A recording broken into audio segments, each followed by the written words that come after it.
한국군이 굴리는 스웨덴제 차량 BV206을 아시나요?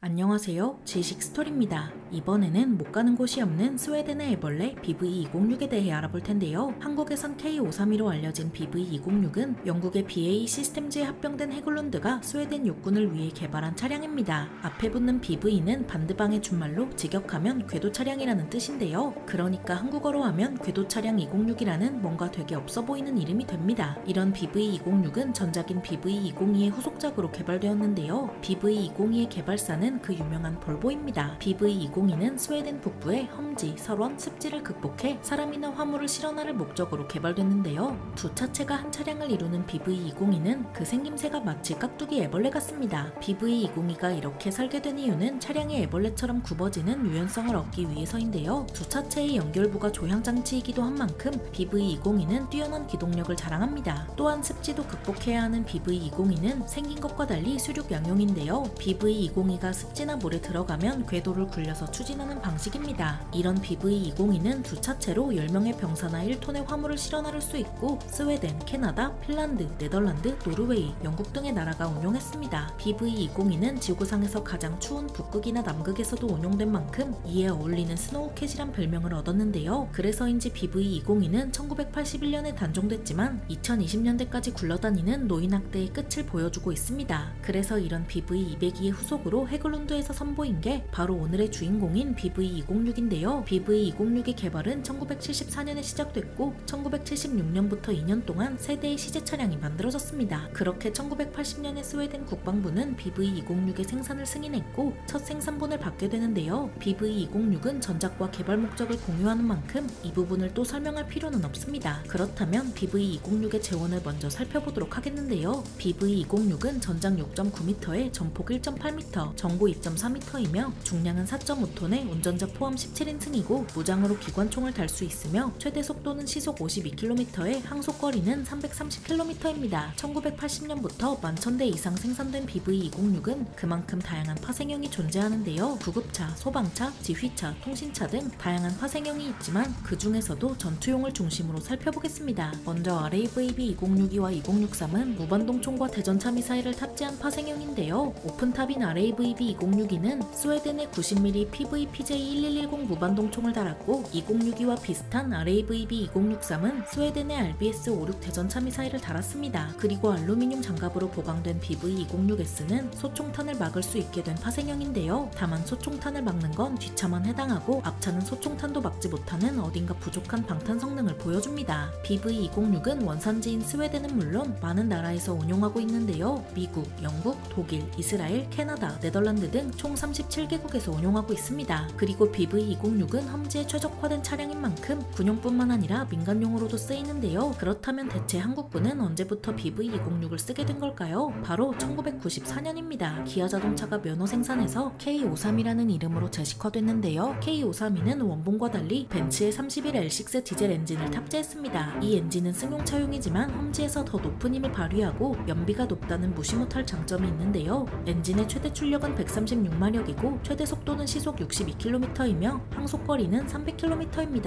한마디로 한반도에서 쓰기에 딱 맞는다는 거죠. 이런 K532에는 두 가지 파생형이 존재하는데요. 기본형인 K532는 4.2인치 박격포를 달았고 K533은 전자장비를 달았으며 K534는 통신장비를 달았습니다. 한국군은 파생형까지 합쳐서 총 500대가량을 운용하고 있는데요. 대부분이 기본형이고 파생형은 얼마 없습니다. K532는 뭔가 K200과 같은 궤도 차량이라 기갑병과로 여겨질 수도 있는데요. 하지만 실제로는 수송병과에 편제된 장비입니다. 그러니까 60트럭 같은 평범한 중형 차량으로 분류된다는 건데요. 이런 K532에 달린 4.2인치 박격포는 보병무기이기 때문에 K532는 주로 보병부대에 편제되어 있습니다. 보병으로 복무하셨다면 K532를 보거나 타봤을 수도 있는데요. K532는 차가 못 올라가는 험지조차 무슨 사냥처럼 거침없이 올라갈 수 있어서 상당히 유용한 장비로 취급받습니다. 그리고 이런 K532는 궤도 차량이라 그런지 기갑부대에도 편제되어 있는데요. 있는데요. 하지만 이 경우는 K200 같은 장갑차가 편제되지 않은 경우입니다. 본격적인 전차나 장갑차와 비교하면 K532는 기동성이 떨어지는 편인데요. 원본이 기갑부대를 위해 개발된 게 아니라서 K532는 전차와 장갑차를 따라가기 벅찹니다. 그래서 기갑부대에 편제된 K532는 애물단지인데요. 게다가 가장 큰 문제는 K532가 배치된 지 30년이 넘어가는 장비라는 겁니다. 물론 이보다 더 오래된 장비도 잘만 굴리지만 K532의 경우 장거리 기동할 때 엔진이 자주 퍼지는데 정비성까지 나쁩니다. 정비 난도가 높은 것도 있지만 부품 수급이 어려운데요. 한번 고장나서 부품을 바꿔 수리하는데 너무 오래 걸립니다. K532는 아직 퇴역당하지 않았지만 앞서 언급한 단점들로 인해서 퇴역이 앞당겨질 가능성이 큰데요. 요즘 K532를 대체할 만한 장비가 많이 개발되기도 했습니다. 먼저 한화 디펜스가 개발한 120mm 자주박격포가 있는데요. 물론 이 녀석은 K242를 대체하기 위해 나왔지만 K532도 대체하기도 딱 맞죠. 그리고 K806, K808 같은 차륜형 장갑차도 개발해서 배치했는데요. 2023년까지 600대가 배치된 이 녀석은 K200과 KM900을 대체하기 위해 나왔지만 K532를 대체하기에도 나쁘지 않습니다. 게다가 K532를 면허 생산한 기아에서는 K511과 K712를 대체하는 후속 차량을 개발하고 있는데요. 현대 파비스를 바탕으로 지상고를 높이고 전륜구동으로 험지 돌파 능력을 대폭 높여서 미래 한국군의 발이 되어줄 예정입니다. 게다가 사양에 따라 방탄 기능도 추가할 수 있어서 인명 보호에도 제격인데요. 하지만 K532의 원본인 BV206도 후계자가 없는 건 아닙니다. BV206의 후계자는 바로 BVS10인데요. 겉보기에는 BV206과 다른 게 없어 보이지만 그 속은 완전히 다른 차량이라 해도 무방합니다.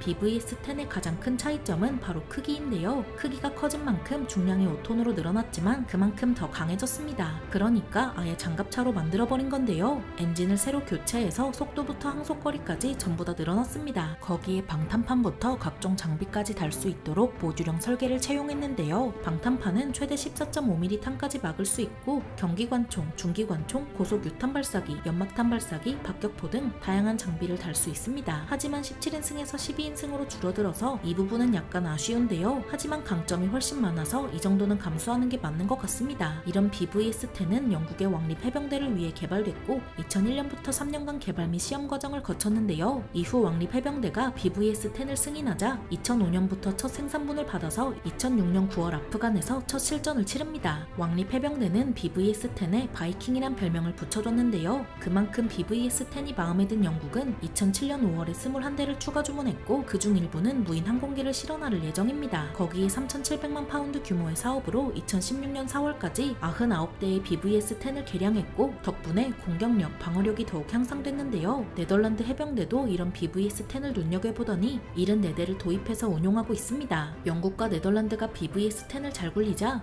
프랑스, 스웨덴, 오스트리아, 미국 등 쟁쟁한 나라들이 BVS10에 관심을 보였는데요. BV202로 시작된 깍두기 애벌레의 이야기는 오늘날까지도 끊이지 않고 있습니다. 못 가는 곳이 없는 스웨덴의 애벌레 BV206에 대해 알아봤는데요. 영상이 유익하셨다면 구독과 좋아요 부탁드립니다. 감사합니다. 지식스토리였습니다.